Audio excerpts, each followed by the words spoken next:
going on? I'm supposed to do it. Welcome to the Mad Lab MMA. I'm your host, Anthony Busciglio. I'm here with the Mad Lab. I'm his sidekick. He's the sidekick. I'm the star of the show. I was off last week. I was away. Before we talk about that, let's talk about the promo we're doing this week. All right, monster card. Fans are back. I can't believe it, dude. I know, can't believe it. UFC 261, Usman Masvidal on a full camp, plus the other 2 championship fights. We are psyched, and we are doing a daily pass. So you can have an all-access daily pass for $19.99. Come over to the MadLabMMA.com, buy yourself a pass, DFS, bets, projections, hedge weights, private podcast, live stream, prize picks, fighter analysis, you name it, we got it. But we're also doing a promo. So if you go on Twitter and go to Mad Lab's handle, all right, it's twitter.com/MadLabMMA, you'll see the promo video. If you buy the daily pass, all you do is retweet, tag 3 of your friends, and then Steve Air Force One will verify that you did that, and your pass will be extended for 2 weeks. So now you're getting a daily pass. So you got your option. You can get the daily pass. What option? You just do it. You get both. Forget about the option. I'm telling them the difference. There's no difference. You buy the pass, you go to Twitter, do the retweet, tag 3 friends, you get 2 weeks. So you're getting 2 weeks instead of 1. For $20. Just for retweet and you got a nice card friends. next week too with the Reyes fight night. So it's good. Come check us out. Right. That's a good fight. Yeah, it's a great fight. It's a great card too. So we get the private Discord as well. So come try us out. We'll have a lot of fun. We're here in the Mayo Media Network. You know, like, subscribe, comment, hit the bell, do what you got to do. We're back after a week off from me. Mad Lab did it by himself last week. I left him hanging. As usual. I left him hanging as usual. But I had a really cool trip that I went on. Little business trip with a bunch of guys, and ended up in Utah. Ended up on, did I tell you about the Zappos Ranch? What happened to this guy? No. Check this out. So I went in this, without making this story too long, I went on this trip, and halfway there we stopped in the middle of the desert. I don't know if I told you about this, but you know, we went to this like 400-acre property in the desert where there's this woman and her team, and what they do is they try to go stop human sex trafficking. They actually fucking like go and extract kids who have been abducted for sex trafficking. They were in Brazil last month. They coordinated with the Brazilian authorities, fucking machine guns and everything, and went and extracted 3 kids that were abducted. Really fucking cool. And had us go do their training. They train out there. Oh, wow. Fucking machine guns, handguns. Bro, we were shooting, sniping fucking shit for 3 hours straight. That was fucking awesome. Then we went to Utah and to this fucking $25 million ranch that the company I went with rented it out, 30 of us, sick fucking compound, that was owned by the CEO of Zappos, who then killed himself. Really? So the CEO of Zappos got bought out by Amazon for like, I don't know how much fucking billions of dollars. The guy was loaded, guy was fucked up, depressed, bought this ranch, right? 37 days later, he committed suicide. What? He was all fucked up. In the ranch? He didn't commit suicide in the ranch. That would have been fucking creepy, right? Really creepy. He didn't commit suicide there, but he was heavily on drugs, right? And he burnt himself in a fucking, like, in a house, like a small house. It wasn't a house. The story is it was like a house, like a barn house in the back of the house, like an outdoor house. And he locked the door, burnt himself, right? And he was heavily on drugs because he was depressed. Fucking billions of dollars, you're depressed. I don't get it. Yeah, but we even forget that. How the fuck do you do that? Out of all the ways to try to kill yourself. Now, hold on. You burn yourself? You want to hear my theory? Yeah. So he was heavily on drugs. Do you know what his drug of choice was? Out of all the things you would never imagine. What? Nitrous oxide. So you know, like the balloons? Yeah, like at the concerts, the nitrous, the crackers, the whippets, whatever? Yeah. That was his drug. They say he was so fucked up on those drugs that he actually had like a fucking, like a remote control fucking, like a wheelchair kind of thing. Probably lit it up. With nitrous tanks hooked up to the back. It explodes. And he was sucking those. They destroy your brain cells like no other. And maybe he was just so fucking fried of doing that. I don't know what the fuck, but he ended up locking himself in this burning, how sick is it? Or maybe the nitrous exploded in the, whatever it may be. Could you imagine? So he bought this fucking ranch, died 37 days later. It's been in probate, and they've been renting it out, and they rented it out to us. And that's where I was for the week. That's why I fucking left you hanging. Fucking leaves me hanging to go stay at a guy's house who committed suicide by not only fucking killing himself, but burning himself. And shooting guns in the middle of the desert. And shooting guns in the middle of the desert. So I should have stayed back and shot fucking video with Mike or done what I just did. That sounds like more fun to me. Fucking Christ. So what do you like, bro? What do you think? This is such an awesome card, guys. I mean, love listen, it. first of all, you got 3 title fights. Awesome. I mean, right there, that it speaks for itself. I mean, a lot of times you'll get that one good fight that you feel like you're paying money for, and it's so top heavy, and then the bottom. The card, as it dwindles down, I'm going to say it does get a little light on the bottom, but Yeah, but you think really? a little bit. You it got does. Brendan Helen on No, the no, no, prelims. no, no. But with the deeper you go, it gets a little light. Maybe Just the a first couple 3. fights. Yeah, first couple fights. But when you got these 3 caliber fights, it just makes the card worth it. It just makes the entire card worth it. And besides them 3, the Uriah Hall Weidman Great fight, fight. and then the Anthony Smith fight. Yeah, great fight. The main card. Yeah, is the main card is monster. monster. Well worth the card, well worth the purchase, well worth the sitting around with your friends wherever you're going to watch a fight. This is definitely an amazing card. We got the rematch, right? Well, before you talk about the rematch, Yeah. right? I know you picked Whitaker last week. Yeah. Bro, how fucking good did Whitaker look? Amazing. How tough is Gastelum?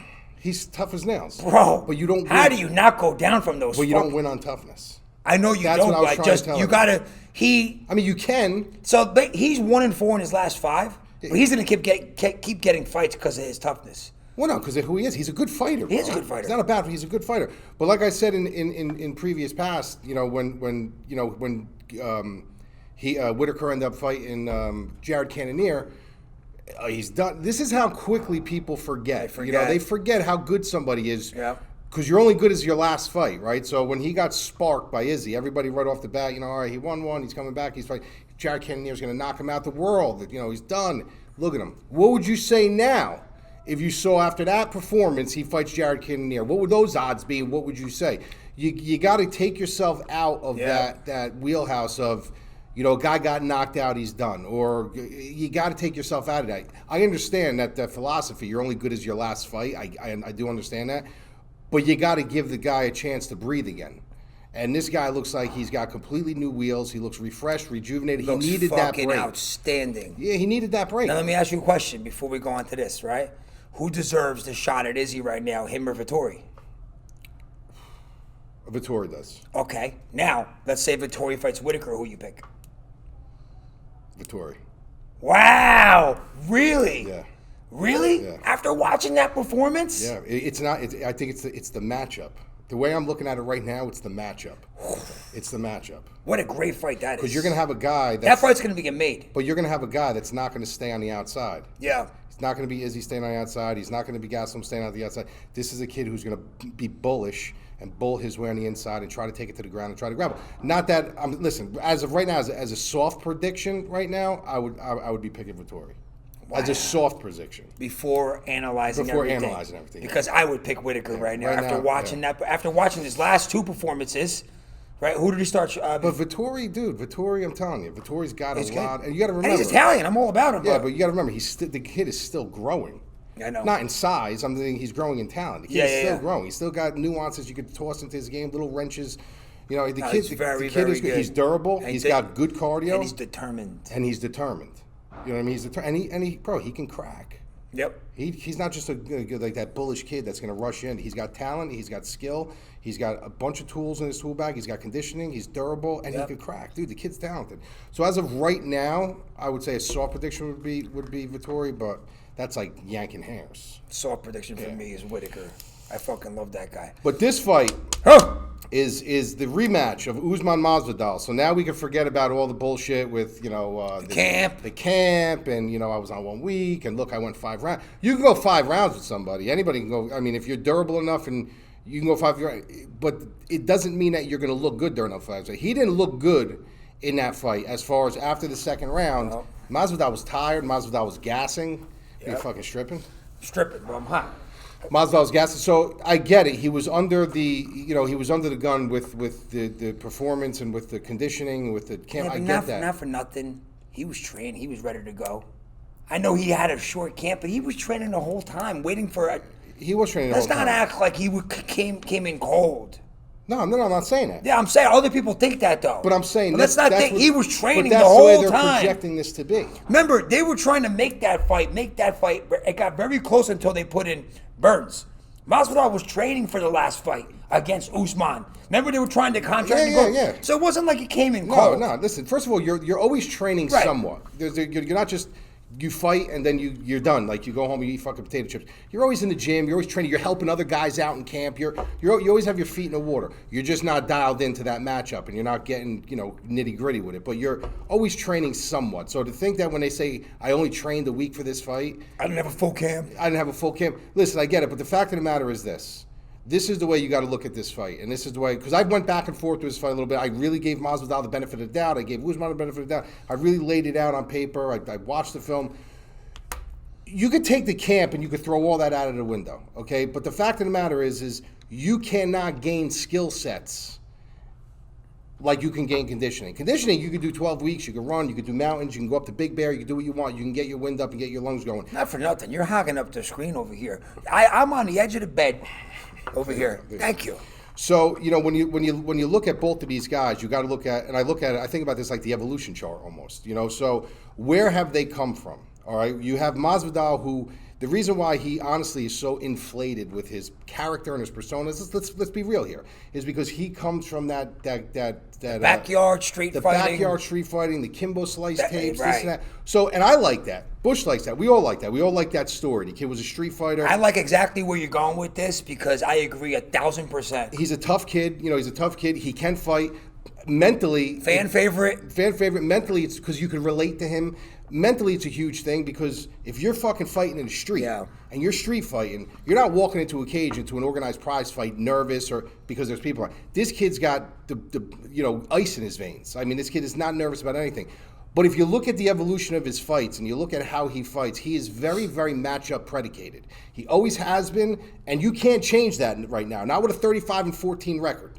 You know what I mean? This guy is who he is. He'll add little nuances into his game here and there, but this is who he is. When you look at the guys that he's lost to, they were all technicians in a certain aspect. Look, the recent losses, he lost to Usman, he lost to Wonder Boy, he lost to Damian Maia. The guys that he beat, he caught Askren with the knee. He beat Darren Till, Ellenberger, Diaz. Yeah, we can't even. Diaz. Listen, he was chewing Diaz apart, but they should have never stopped that fight. Yeah.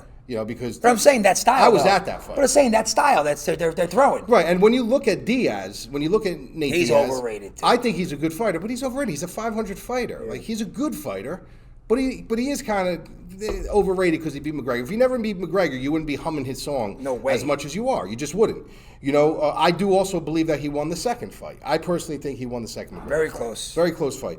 But when you look at Usman, and you look at where he's come from, this is a guy who, if you look at like I said, the evolution chart, you're looking at a guy who has leaned on his wrestling for so long. People look at him as a boring fighter. They look at him like, he's just a grinder.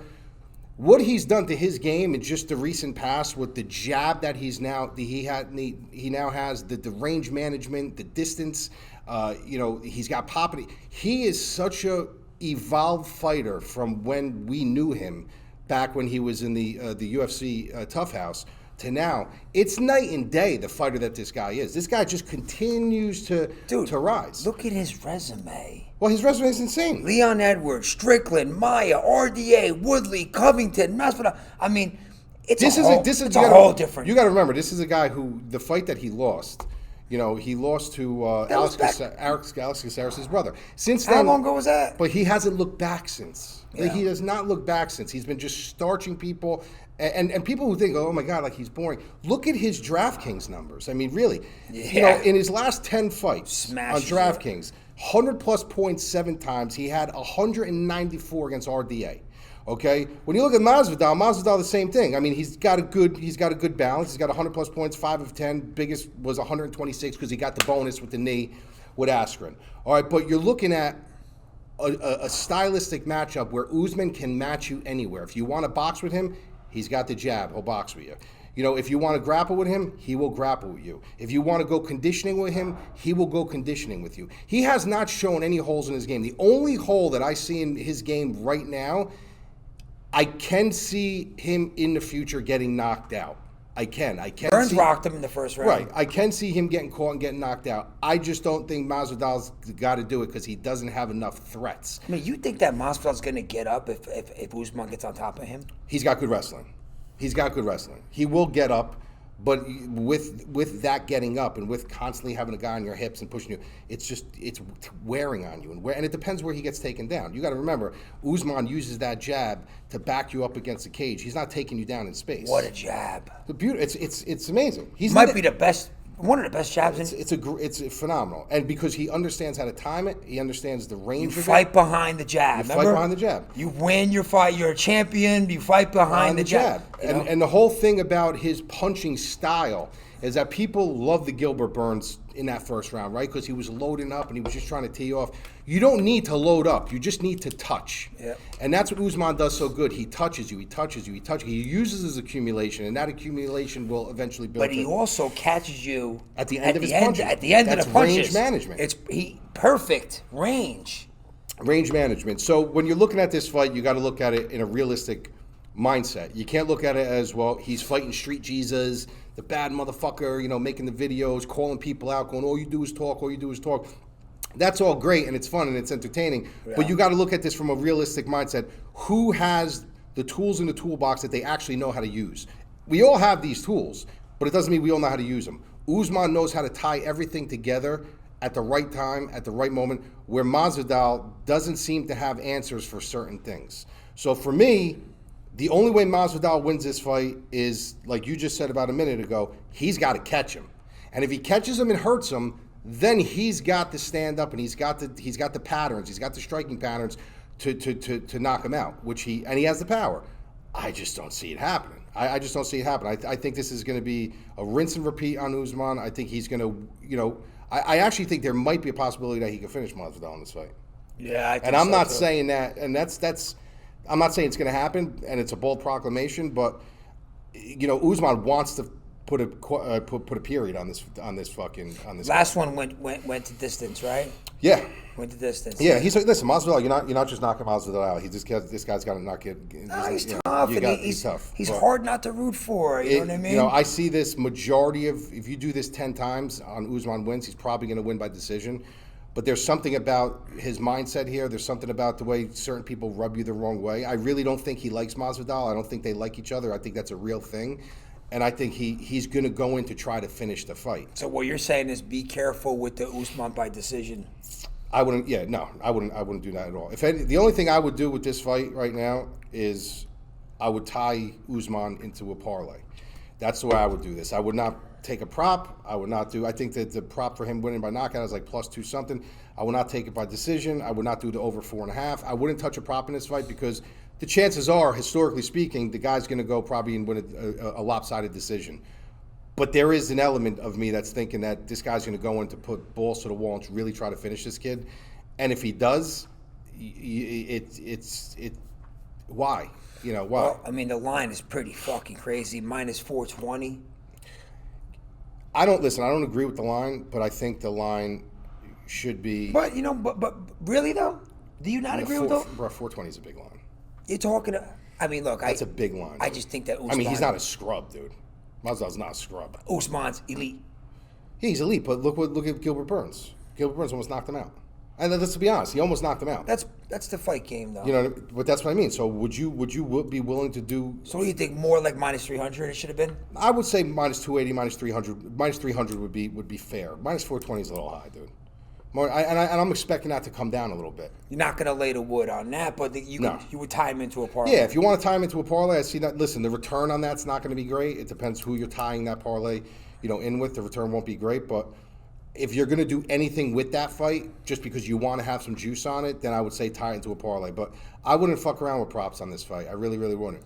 All right, and then over on DraftKings, I mean, Usman's the highest price. No, I don't know. I think he's the second highest, 9,400. Masvidal, 6,800. I mean, just talking about the scoring of Usman. I mean, how do you not have a piece? He's 7 to 10. I mean, you got it. You got to. Ridiculous. There's actually value there. Yeah, You know, there's right, actually right. value there because he's going to bring the fight. He's not going to sit back on his. That's the one thing about Usman now. Usman is all predicated now on put respect on my name, put respect on my. Yeah. He's not going to sit back and be that counter striker that you think. He's going to go in. He's going to fight. He's going to make Masvidal fight. He's going to. The thing that he knows that he has more than a lot of people is he's got the conditioning. So he's like Kobe Covington in a way where he's going to test your conditioning. He's going to bring you into hell with conditioning and see how conditioned you are. How much did you train for this fight conditioning wise? So he's going to be pushing the pace. Masvidal's also going to be pushing the pace. So they're going to make each other fight. You know, so, you know, when I'm actually less upset about Masvidal being 6,800 than Gastelum was against Whitaker. Yep. Like, I think this is, I don't think he should be 6,800. I think he's valued more than that. My buddy Scott's such a from Jersey. I'm gonna give him a shout out. Scott Siganoff. He texted me right away. I just put $800 on Masvidal by knockout. I'm like, you're such a fucking cat. What is the line on that? It's got Plus 400. Yeah, no. Well, Yeah. listen. So- Listen. That'd be good for you, If but- he's gonna win, that's the way he's gonna win. He's not gonna submit him. Not gonna win decision. He's not gonna win. He's not gonna outwork him. So he's got to catch him. And to me, he's gonna have to catch him within the first 3 rounds because that's when Usman's gonna start dragging him into that foxhole. You Now, know. I know you're going to say you can't fade Masvidal because there is that chance, but really, how much should you play at him? You know, if you're setting 10 lineups, you got to have a piece of the main event. You got to be talking 7-3 or 8-2. I'm saying 7-3. 7-3, right? 7-3. I think that's fair. I think that's fair. I think you're covering over. You got to remember, you're gonna have a lot of casuals in there. Yeah. You know, this week too, guys that aren't like us who really watch the game and know the game and play the game on a regular basis. You're gonna have people that just are gonna want to have juice on it because it's 3. You know, it happens all the time with these cards. So you're gonna have guys in there that they're gonna be jumping on the Masvidal train because it's, you know, he's the street fighter, Kim Yeah, of Slice. course. That's all they know. You know what I mean? So do you want some of that for that element of surprise that yes, he can knock him out? Of course you do. But to me, I don't see Usman losing this fight. So I would say 7 is plenty of Usman in 10-round lineup, and 3 just because it's the fight game of Masvidal. Yeah. I'm personally going to probably go like 8-2. I really find it very, very tough to not think that Usman doesn't dominate him.